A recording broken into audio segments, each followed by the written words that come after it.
So today we're going to be talking about 3 altcoins that have the potential to go to the moon. They all also happen to be under $1. Now I know last time I made a video about altcoins under $1, and I made another video, altcoins under a cent. I will link those 2 videos down below. A lot of people thought that they were silly videos because the price doesn't matter. It doesn't matter that they're under $1. What matters is the market cap. And yeah, you see, I'm not saying that you should buy, first off, I'm not saying that you should buy any of these coins. I'm not saying you shouldn't either. I'm not a financial advisor. I'm just giving an overview of these coins in case you're interested in them, to kind of give you, hopefully, a better sense of what they're all about. I'm not saying just buy them because they're under $1. It just so happens that it's something that they have in common. It's just a way to group them together. For instance, tomorrow I plan to do a video on 5 cryptocurrencies that are all used in the online gambling space. So, and that's just, it's a way to, I don't know, it's just how I like to do it. But there's hundreds of coins that are under $1 that you shouldn't buy. So just because it's under $1 doesn't really matter. But here we are. Have I said that I'm not a financial advisor yet?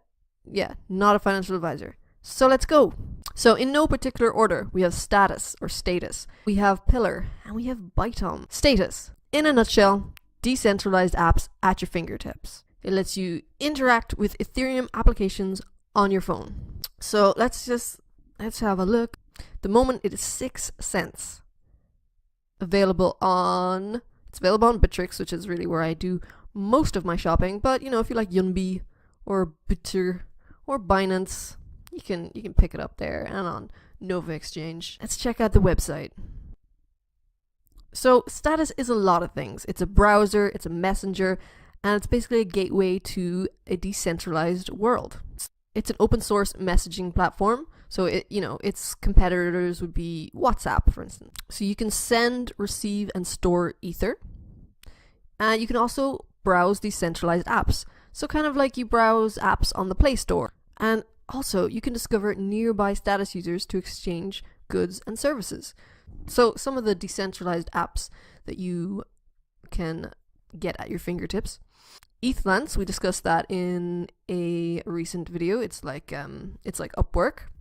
It's a decentralized jobs marketplace, so you can hire or work for cryptocurrency with no fees. That is awesome. So there's no middleman, nobody taking a big chunk of your pay. You got Ujo, which is a home for artists, which is super rad. Create and control your creative content and share it with the world. It has Etherisk, which is a decentralized insurance platform. Aragon, create unstoppable companies and organizations. Uport, Gnosis, which is crowdsourced wisdom. Actually, I think I'll do a whole video on Gnosis. First of all, I'll figure out if the G is silent.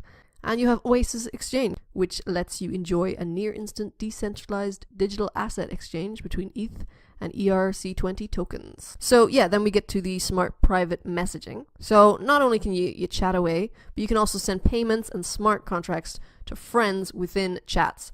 And enjoy encrypted messaging by default using peer-to-peer protocol that doesn't rely on centralized servers.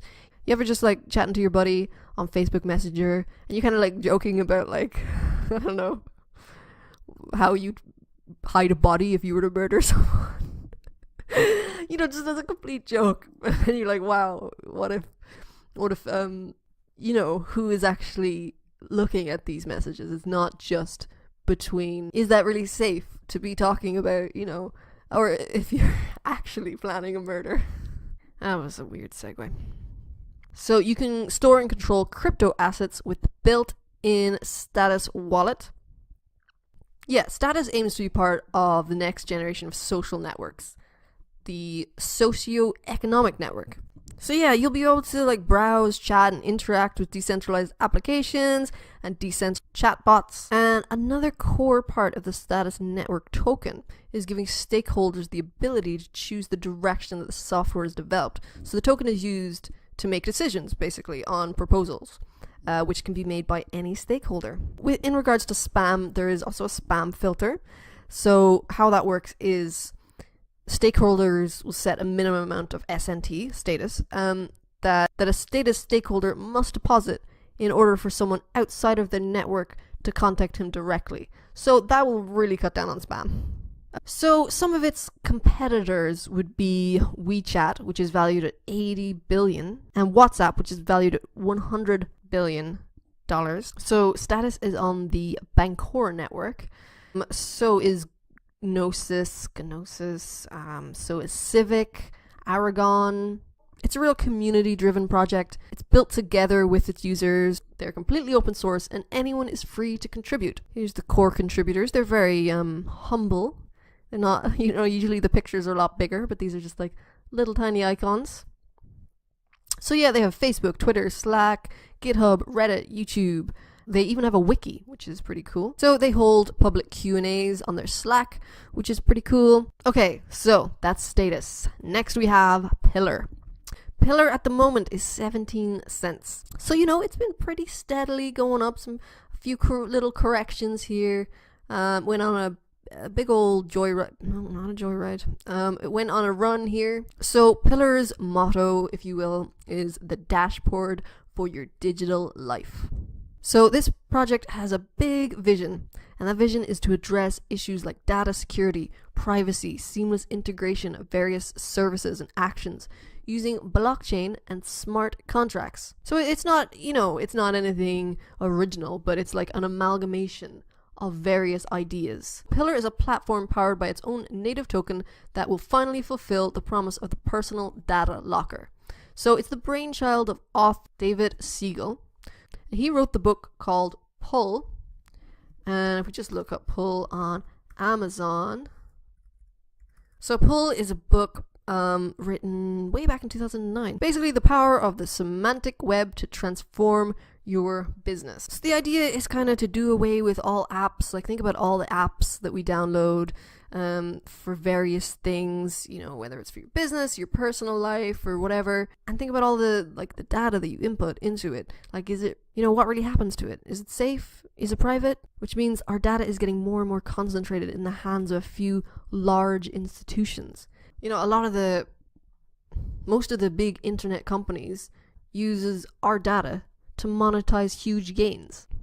So the current landscape of the user data management and privacy situation is that we as users don't have control over our own data.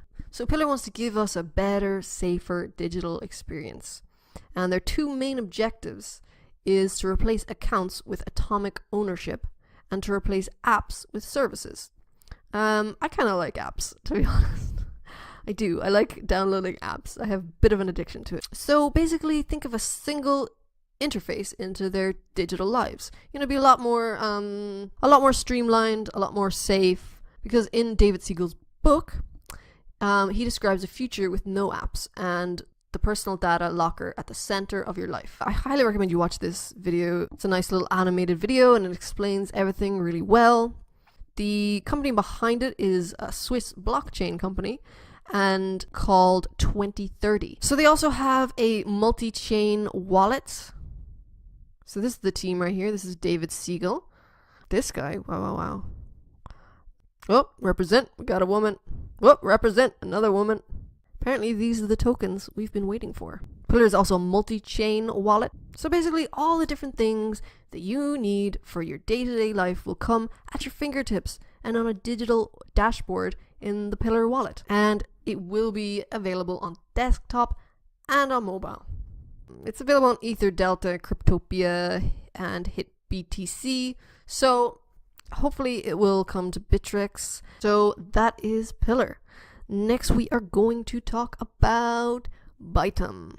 Maybe you have heard of Bytum, maybe you haven't, but I have heard people say that, if Neo is China's Ethereum, then Bytum, can be seen as China's Bitcoin. It focuses on bringing real-world assets to the digital realm. And it's the main project of 8BTC, which is, maybe you haven't heard of 8BTC, but it's like China's biggest Bitcoin website, not really website, forum, if you will. Publication, online magazine. Okay, it has 3-layer architecture. So it has the application layer, the contract layer, and the data transmission layer. I don't know why I shouted this part.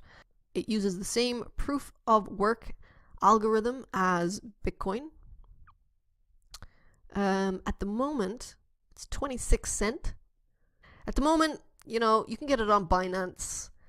You can get it on BTR, and on Binance, which would probably be the easiest place to get it. Let's check out the website.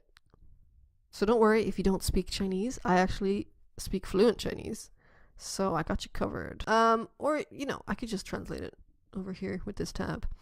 So yeah, transfer assets from atomic world to the byte world. And it's really like, you gotta be careful with the scrolling. So Bytom is an interactive protocol of multiple byte assets. Heterogeneous, that's definitely not how you say that.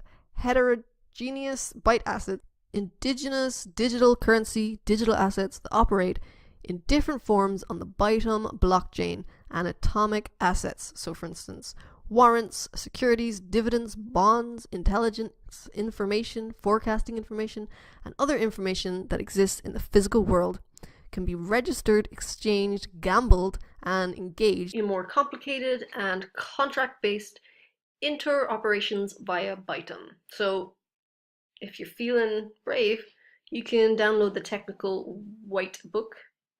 So it has a general address format. BIP32, BIP43, and BIP441 are used in the design of Bytom wallet to provide support for multi-currency, multi-account, multi-address, and multi-key with hierarchical deterministic wallets, or HD wallets. So it's multi-chain, it's multi-address. Sounds like an awesome wallet. So you can read all of this. Let's have a look at the team. Ooh, they look sharp. You can read their blog. I think most of it is in Chinese. So basically, Bytom kind of has the potential to do what Neo did, the way it kind of just had that weird shoot up. So at the moment, it's super underpriced. It's kind of a sleeping giant, as they say. So that's it for today, guys. Thank you so much for watching and for listening and for commenting and liking and even disliking. That's cool too.